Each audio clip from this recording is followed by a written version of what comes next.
pregunta. David, por favor. Gracias, doctor. Igual, antes también invito a que los demás participantes puedan hacer preguntas, comentarios.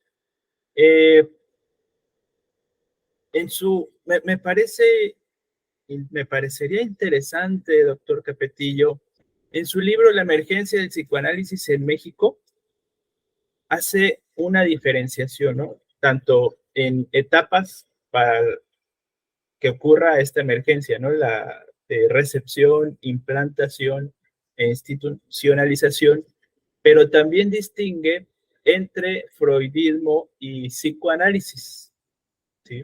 En ese momento de la recepción hay un freudismo, es decir, que se estudia Freud, pero no hay todavía una práctica psicoanalítica ni una formación en psicoanálisis todavía hasta la llegada de Erich Fromm y luego el regreso de quienes habían partido, ¿no? Fuera del país y formaron la APM. Entonces me parecería eh, interesante que se pudiera hacer, digamos, ahorita usted usó la palabra lacanismo. No sé si sea para, digamos, hacer esta diferenciación entre en esta recepción, un estudio de Lacan, y transmisión de la teoría de Lacan, hacer una diferenciación con ya la práctica de un psicoanálisis lacaniano y luego, donde ya se pueden observar en las instituciones lacanianas, digamos, el uso del dispositivo del pase y del cártel, ¿no? ¿Ha pensado hacer, digamos, esta diferenciación también acá en cuanto a la historia del psicoanálisis de Lacan en México? Podría ser. Hace rato lo usé de manera imprecisa. Podría ser experiencias, por ejemplo, de lectura de Lacan sin un vínculo con la práctica psicoanalítica. Podría ser en universidades, por ejemplo, en Estados Unidos, en algunas universidades, en los departamentos de letras, recurren mucho a Lacan. Tal vez esa podría ser una forma de lacanismo. Es decir, no hay una práctica psicoanalítica entre estos críticos o investigadores de la literatura y demás, pero utilizan algunos conceptos de Lacan, los aplican en sus análisis. También el término puede usarse en un cierto sentido despectivo. No había pensado hacer esa división. Y es muy característico, ahorita lo estoy pensando en este momento, que donde se estudia Lacan, generalmente, no siempre, pero generalmente está asociado con práctica psicoanalítica. Ahora, el movimiento lacaniano comienza precisamente en 1964, con la creación de la escuela que ya comentamos. Pero cuando viene la disolución en 1980, unos meses después, Lacan funda la causa freudiana, la fundación de la causa freudiana. el campo lacaniano, la fundación del campo lacaniano, ya se había formado el año anterior, en 1979, presidida por la hija de Lacan, Judith Miller. Esa es una crítica que hace a Luch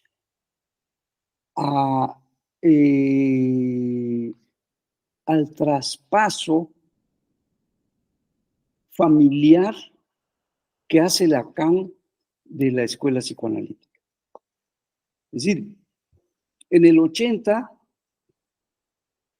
disuelve la escuela y mientras están los problemas jurídicos para la disolución, porque había unos que se oponían a la disolución, que estaban ya se habían manifestado en contra de Lacan.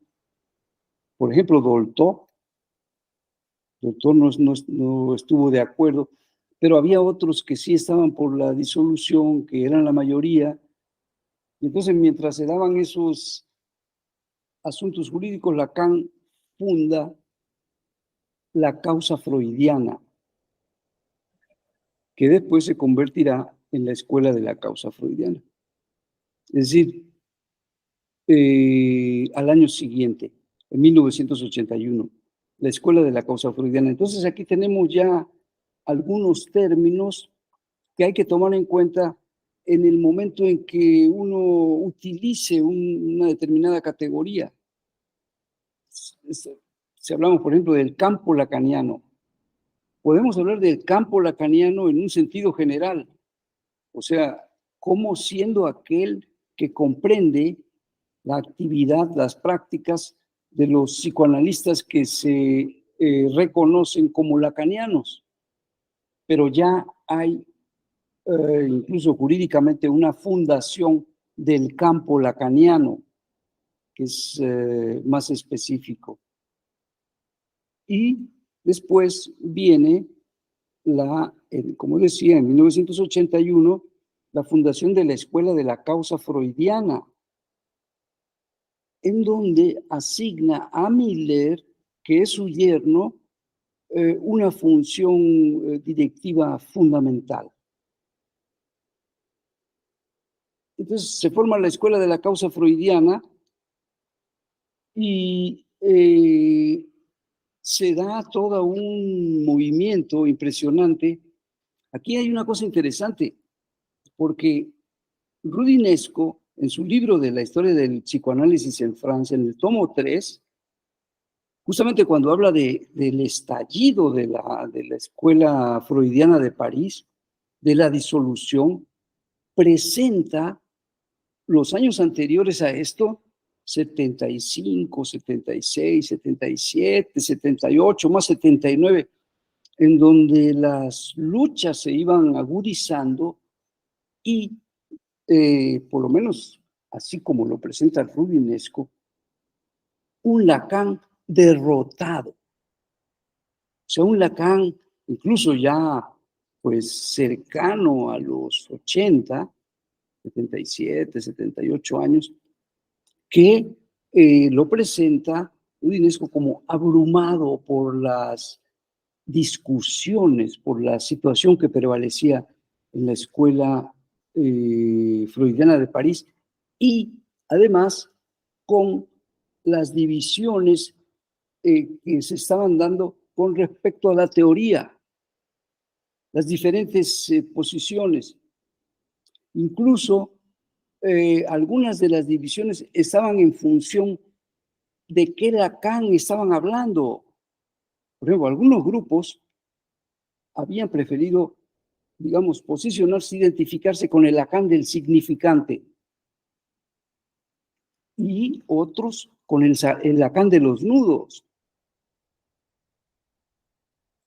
De modo que ese panorama realmente sombrío, un tanto deprimente que presenta Elizabeth Rudinesco de la situación que se vivía en la escuela freudiana de París y particularmente de Lacan, ese que había sido un gigante, un amo, y cómo estaba ahí, incluso ya cada vez más amenazado por la enfermedad, por la declinación del cuerpo. disuelve la escuela de París. Y entonces viene, o sea, nuevamente Lacan, todavía en vida. O sea, es un acto que, por supuesto, que es como para estudiarse, porque hay ese contraste. Y entonces Lacan viene una difusión ya a nivel internacional. Ese mismo año, 1980, es cuando viene a Caracas y habla de los lacanoamericanos, y bueno, se empiezan a formar escuelas. Y, o sea, lo menciono porque vinculada genealógicamente a la escuela de la causa freudiana, esa que todavía fundó Lacan en 1981, es una de las escuelas de psicoanálisis que está en México. Y hice referencia también a Luch, que critica esa herencia familiar, critica esa no separación entre la escuela y la familia. Él incluso dice que es un síntoma que ya se había dado en Freud con Ana, con su hija Ana. Entonces,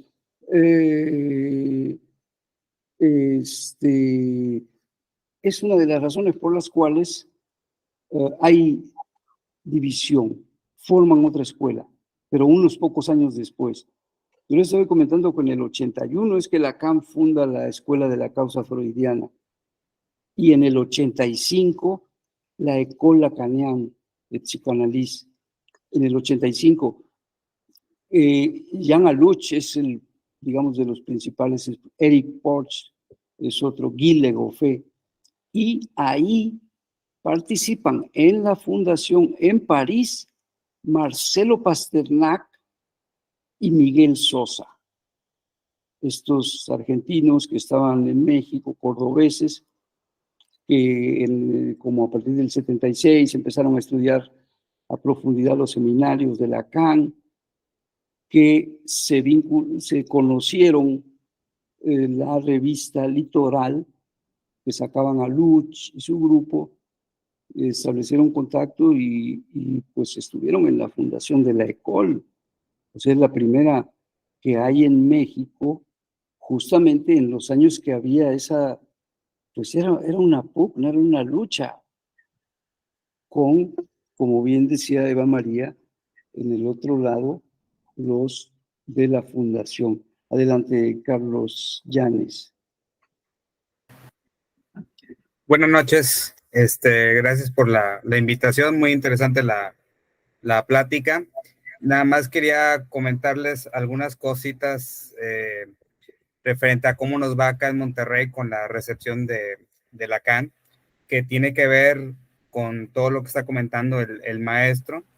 La recepción de Lacan en Monterrey ha sido bastante particular porque hace referencia a dos momentos sumamente importantes ocurridos precisamente en París, ya que cuando el doctor Rafael Barajas va a formarse a Francia y busca analizarse y formarse, pues le recomiendan a un tal Jacques Lacan primero, y cuenta la leyenda que Lacan rechaza al doctor Rafael Barajas y entonces se va con los contrarios del doctor Lacan. No recuerdo si con el doctor Sasha Nash o con otro analista, pero bueno, se forma ahí digamos que con los contrarios. Pero cuenta la leyenda que cuando el doctor Barajas termina su análisis, su formación y regresa a México, se viene acá a Monterrey a analizar, a supervisar gente, a formar gente, y los formó con una especie de antilacanismo, resentido posiblemente por aquel rechazo de Jacques Lacan. Lo cual nos puede invitar a pensar que la transferencia con Lacan, pues entonces no acabó. Seguían de cierta manera en transferencia con Lacan, pero digamos que inundando a los regiomontanos de un cierto antilacanismo, ¿no? Y entonces, acá en Monterrey, bueno, cercano a la frontera, pues cercano al psicoanálisis norteamericano, cercano a la escuela del yo, cercano a las neurociencias, aunado con este antilacanismo, pues digamos que la lectura de Lacan fue algo como alejada, como ajena a los regiomontanos durante muchos años.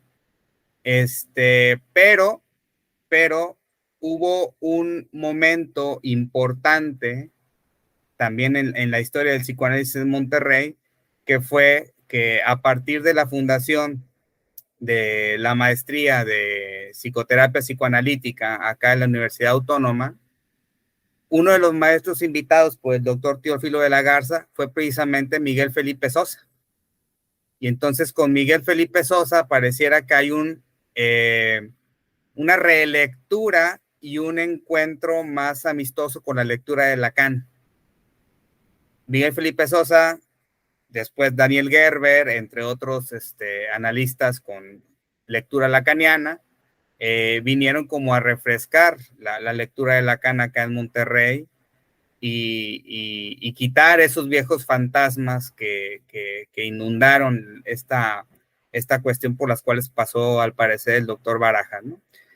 Después el doctor Sosa ya no pudo venir y bueno, vino el doctor Juan Carlos Pla y bueno, de igual manera vino también como a refrescar acá el asunto, ¿no? Junto con su esposa, la doctora Esperanza, ¿no?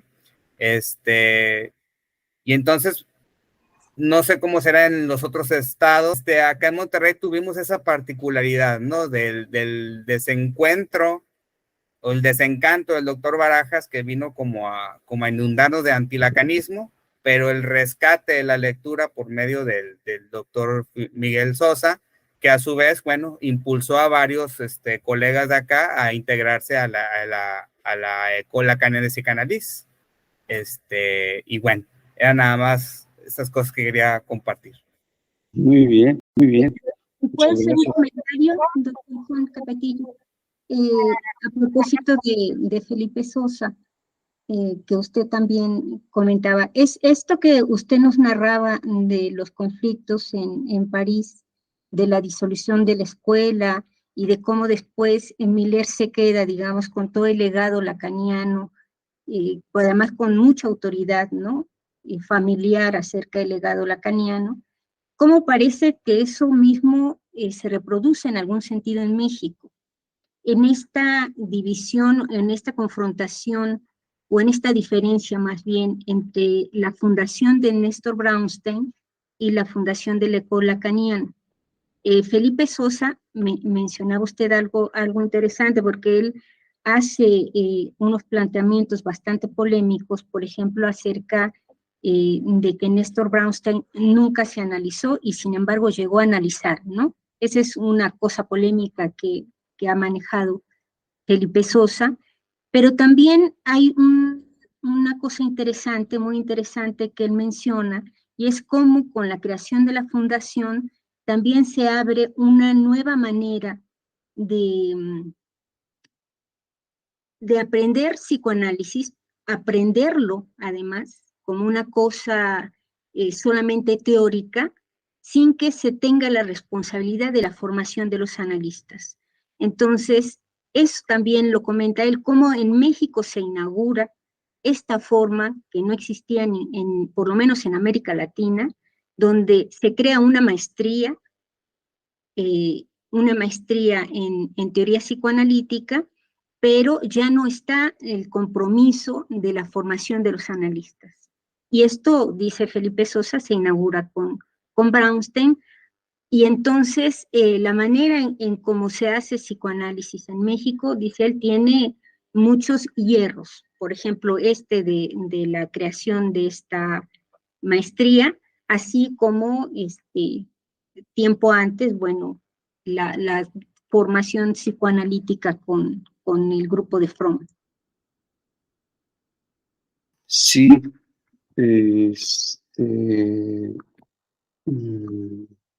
ajá. Hoy no estoy muy seguro de que de que solo en México esté esta forma. Puede ser que haya empezado aquí. Tampoco estoy en este momento completamente seguro. Bueno, Pero, Felipe Sosa así lo afirma. perdón, Felipe Sosa así lo afirma, que empezó en México con la fundación de Néstor Brownstein. así lo afirma. Incluso conozco las posiciones de Miguel. Él, por ejemplo, dice que Freud no ha llegado a México, ni Lacan. Tiene sus argumentos. No estoy de acuerdo. Y, digamos, podría ser que tuviera razón en esa afirmación. Así lo pensaba yo. Pero hace poco tuve un dato de esta forma en que ocurre la formación de los psicoanalistas llamada por la libre en otro país. Incluso en Argentina mismo, donde hay un montón de escuelas de psicoanálisis. Entonces, pero ciertamente la primera maestría de ese tipo sí es la del CIEP. Ni en Argentina ni en Brasil, que son los países más, digamos, entre comillas, adelantados, avanzados. Eso lo pongo entre comillas porque implica una visión histórica. Y la maestría, ahí, por ejemplo, con Miguel hemos tenido discusiones porque una de las críticas es, y desde luego la crítica se sostiene, alguien no puede ser analista si solo conoce la teoría, por muy a fondo que conozca a Freud, a Lacan y al que ustedes quieran. Pero no es eso lo que se promovía en el CIEP. O sea, se promovía claramente que si alguien quería formarse como analista tenía que ir al análisis. Ciertamente no había el compromiso de tanto el análisis como el de la formación. De alguna manera no explícita en la fundación había cierta formación porque la fundación daba servicios, ofrecía psicoanálisis a personas de escasos recursos y esos, algunos de esos análisis, no todos, hay que decirlo, no todos, los llevaban analistas que estaban en formación. Estaban en formación, digamos, no formalmente ahí en la fundación, estaban en formación, así como decir alguien está en análisis, ha estado algún tiempo en análisis y de pronto comienza a ver pacientes, a eso me refiero. Y recibían supervisión de la fundación. Y además se organizaban también ateneos clínicos. Y cuando venía algún francés, por ejemplo, algún argentino, se hacían sesiones de supervisión de casos, o sea, había cierta formación ahí en el marco de una institución. Con respecto a, ciertamente, pues, fue esa formación por la libre, porque, pues, la ECOL empezó en 1985, la maestría empezó antes. Incluso yo he escuchado decir a algunos de la ECOL que pues no había de otra en ese entonces, o sea, no había de otra. Pues estudiaron en el CIEP, el Centro de Investigación y Estudios Psicoanalíticos que puso Brownstein, que formaba parte de la fundación, porque no había otra opción. La otra opción para leer a Lacan, pues era en el Círculo, un poco antes, al principio, como por ahí del 74, 75, con los cursos que pues dio el mismo Brownstein, luego dio Pasternak. Y habían grupos de estudio, y bueno, en el 81, me parece, fue cuando comenzó la maestría del CIEP.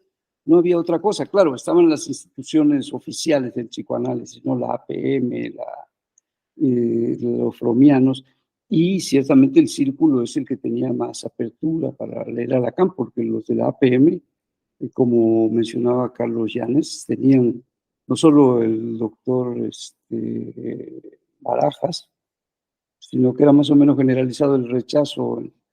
Yo todavía lo escuché en un congreso de la APM, creo que en el 80,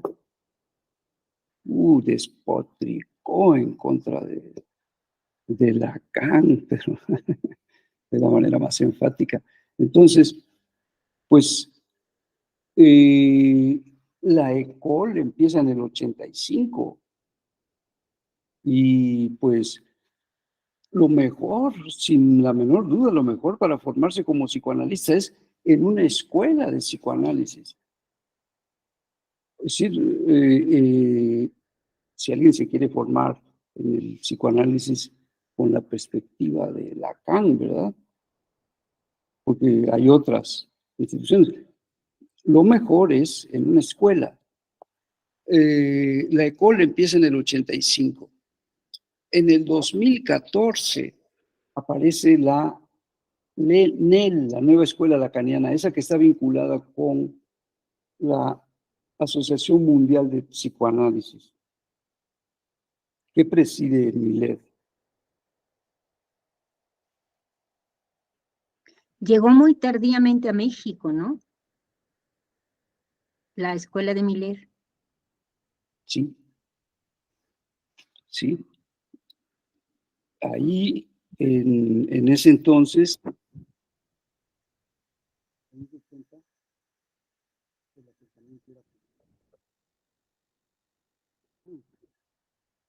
tenía que la sostuvo, es que era antiinstitución. Y Miller lo convocó a que se incorporara con ellos, pero no quiso. Entonces mantenían relaciones. Vinieron muchos psicoanalistas en los tiempos de, digamos, el 82, 83. Es lo que estaba pasando en Francia, en el 81 que muere Lacan, y seguían discusiones, movimiento. Este CIEP comienza en el 81, 82, y pronto establecen relaciones con Miller y vienen a México muchos psicoanalistas, vamos a decir así, amigos de Miller, inclusive su hermano Gerard Miller, Catherine Millot, cuando era parte del grupo de Miller, Colette Soler, Éric Laurent, desde luego, Serge Cotet, Eugene Lemoine, vinieron un montón, eso fue muy interesante. En esos momentos había seminarios, conferencias alrededor del CIEP. Por otro lado, en la ECOL, pues venía Luch y daba pues, unos seminarios también potentes, digamos así, estaba el ambiente interesante en ese contexto de polarización, porque ciertamente los de la ECOL criticaban este modo de funcionar de la maestría, del CIEP, de la fundación. De cierta forma había cierto divorcio entre el CIEP y la fundación. El CIEP era la maestría y se estudiaba a Freud y a Lacan, y se decía que si alguien quería ser psicoanalista, pues que tendría que ir a psicoanalizarse con quien quisiera. Por supuesto que pues hay psicoanalistas alrededor de la fundación, y hay transferencias a la institución, y se da, pero no era de una manera institucional, como es en la institución. En la institución, el que se inscribe y se va a formar como analista, se tiene que analizar con analistas de esa institución o, en todo caso, que le sea aceptado. O se pone a consideración. Si está con otro analista que no es del grupo, bueno, lo ponen a consideración. Bueno, en este caso era por la libre, con quien uno quisiera, y la supervisión clínica en el momento de tomar los casos. Es una cuestión de ética, desde luego. Todo eso fuera de la institución, porque no la sabía.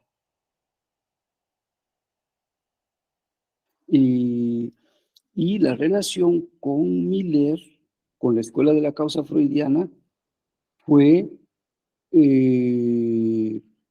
pues como de amistad, de colaboración, pero no orgánica. Como desde luego la ECOL, si la ECOL es una institución que no es la ECOL de México o la ECOL de Francia, es la ECOL, ya que esté. Y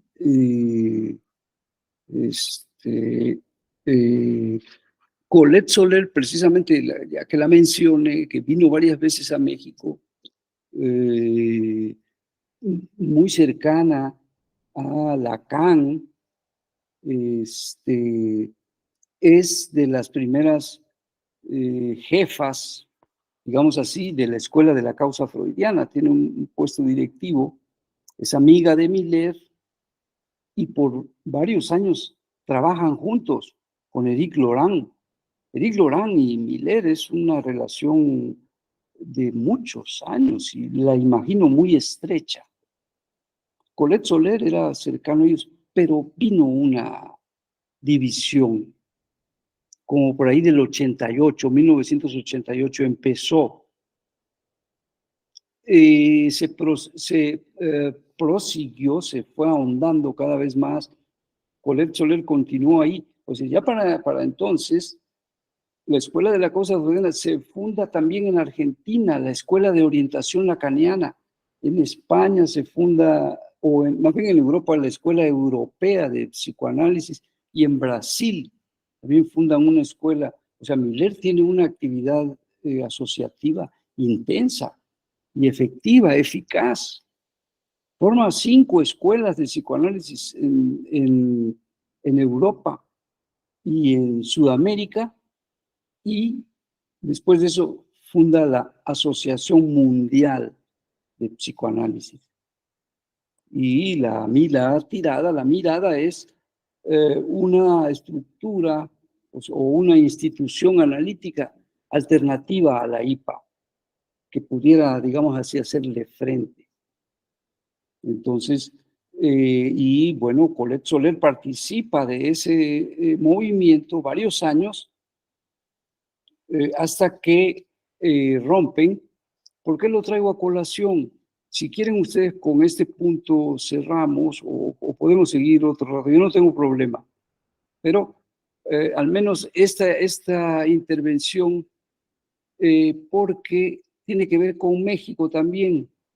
Es decir, cuando rompe Colette Soler con Miller, sale de la escuela de la causa freudiana y entonces forma los foros del campo lacaniano.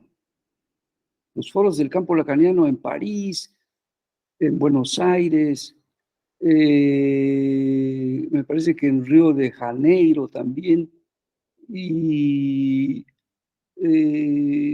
no sé si, que son grupos que se escinden de la escuela de la causa freudiana y de la Asociación Mundial de Psicoanálisis. Entonces forman los foros, y algunos años después de conformada una internacional de los foros, funda la escuela. Y está también, debo decirlo, me acordé ahorita por asociación, que también en 1985, el mismo año que se fundó la École Lacanienne de Psicoanálisis, Juan David Nacio funda los seminarios psicoanalíticos de París, es decir, otra institución. La disolución de la escuela freudiana de París fue una eclosión, salieron, o sea, es que por un lado había los que estaban a favor de que se disolviera la escuela y había los que estaban en contra. Y dentro de cada grupo había divisiones por una cosa u otra. O sea, ese uno que fue la escuela freudiana de París durante muchos años, en el momento de la explosión, pues se convirtió en una gran diversidad, ¿no? de grupos, de escuelas, y desde luego la que tiene un carácter más fuerte institucionalmente es la Asociación Mundial de Psicoanálisis, la Escuela de la Causa Freudiana. Y los foros, en 2019 apenas, en 2019 se formó en México un foro del campo lacaniano de estos. Hay una internacional de foros y tienen una relación moebiana, así lo describen ellos, con la escuela. O sea, no hay un corte, una separación entre lo que son los foros del campo lacaniano y la escuela del campo lacaniano.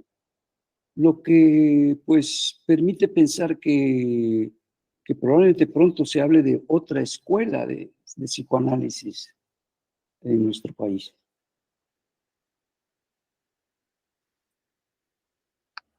Bueno, ¿alguien más quisiera participar, comentar antes de que cerremos la sesión? Buenas noches. Yo tengo una pregunta, no sé si a lo mejor me la puedo responder. Sobre, pues, el nacimiento de la psicología del yo, o sea, pues al principio estaba Freud, ¿no? Exponiendo su teoría, luego muere y hay como que una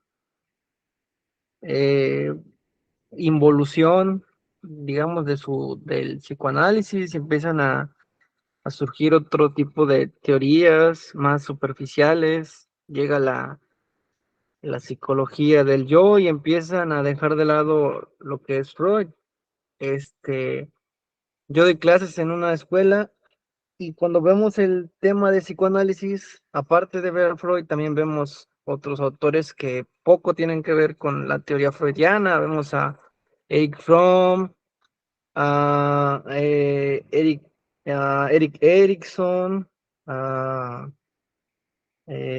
pues otros autores, ¿no? Que no tienen mucho que ver con Freud. No sé en qué momento se hace esa separación o por qué surge esto. ¿O qué me puede decir de la psicología del yo? ¿Por qué esta involución? Sí, inclusive hay un dato que es curioso porque tiene que ver con Lacan y tiene que ver con sus inicios como psicoanalista. Todo parece indicar que comenzó a psicoanalizarse en 1932 con Lowenstein. Es más o menos el tiempo en que salió su tesis de doctorado y ingresó a la Sociedad Psicoanalítica de París, probablemente en el 34 o tal vez desde el mismo 32. Pero hay un dato que se ha localizado de una participación de Lacan en una reunión de esta Sociedad Psicoanalítica de París de 1934. La Sociedad Psicoanalítica de París se creó en 1926. Si pensamos en el tiempo cronológico, es un poco tardío, el 26. La IPA comienza en 1910. Y volviendo a Lacan, en el 34, en el 38, lo nombran analista titular de la Sociedad Psicoanalítica de París, que por supuesto estaba afiliada a la IPA. Hasta ese entonces, él era un analista asociado. pero lo nombran titular porque era necesario ocupar un lugar dejado vacante por Hartmann, nada menos que por Hartmann. Hartmann era analista titular en la Sociedad Psicoanalítica de París y tuvo que salir de Europa por la persecución nazi.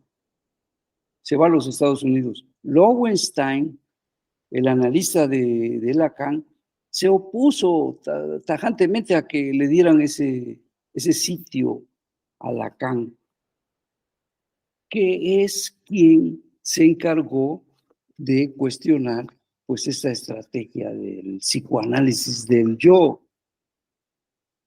Ahí de la troika de la que se habla como los promotores de esta estrategia psicoanalítica, que son Hartmann, Ernest Christ y Lowenstein, el líder es Hartmann, es el de mayor peso teórico. Y ciertamente es una concepción de la segunda tópica que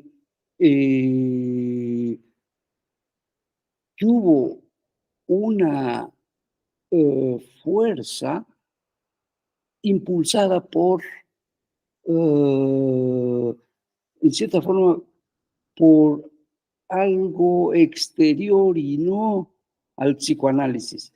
La sociedad norteamericana, el estilo de vida, el pensamiento, influyó para que se promoviera esta estrategia del psicoanálisis del yo, de la psicología del yo, porque justamente a lo que apunta es al fortalecimiento de esta parte del aparato psíquico, que sabemos que Lacan lo cuestiona porque le confiere al yo más bien una función de desconocimiento de la verdad del sujeto.